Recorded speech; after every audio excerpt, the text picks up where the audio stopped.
ఇది మన సంస్కృతి. ఓహోహో మన సంస్కృతి మృతజీవుల గత సంస్కృతి. ఓహోహో మన సంస్కృతి మృతజీవుల గత సంస్కృతి. మానవుడు పుట్టక ముందరి భాష్యం, గిట్టిన తర్వాత జోస్యం, ముడివేసిన దాస్యమే మన సంస్కృతి. మానవుడు పుట్టక ముందరి భాష్యం, గిట్టిన తర్వాత జోస్యం, ముడివేసిన దాస్యమే మన సంస్కృతి. ఇది అపౌరుషేయము కాదు, పురుషకారము కాదు. ఆ లేని దానితో ఈ ఉన్నదాన్ని అరికెట్టడానికి ఒక ఎల్లిగాడెల్లిన కల్లా. ఇది అపౌరుషేయము కాదు, పురుషకారము కాదు. ఆ లేని దాంతో ఉన్నదాన్ని అరికట్టడానికి ఈ ఎల్లిగాడెల్లిన కల్లా. మతం మత్తు, గతం చిత్తు, నీ సత్తు నీ చిత్తు, అదంతా ఒక గమ్మత్తు, చెత్త కథల కసరత్తు, సత్తాలోనుడికి మత్తు, భౌతికాన్నే మాయంటావు, రాతి బొమ్మల కొలువు చేస్తావు, జాతినంతా దోచుకుంటావు, నీతిమాలని గతి చేరిస్తావు. కత్తి వాదర కంటే సత్యానికి వెరిచే ఓ భీరువా, కత్తి వాదర కంటే సత్యానికి వెరిచే ఓ భీరువా.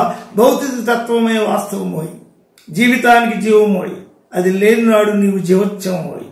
మూఢ భావాల ముల్లుగర్ర గుచ్చి నడిచే ఓ నర్ర, సొంత బుద్ధి లేని ఓ వృద్ధ, గానుగద్దులాగా చిగురించని ముద్దులాగా సాంప్రదాయాల పొద్దు నుండి బయటపడలేని ఓ చేతనము లేని సనాతన యుగ చైతన్యం ధ్వనిస్తుంది. మృతభావం నశిస్తుంది. నువ్వు సృష్టించిన కోట్ల కొలది దేవతలు దేశాల వెంటబడి గంజాయి మొత్తెక్కించి మమ్మల్ని నమ్మంటున్నాయి.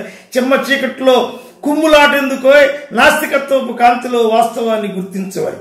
ఇది 1977 డిసెంబర్లో రాశాను. ఈనాటి మతం మొత్తుకి ఇది సమాధానంగా భావించవచ్చు.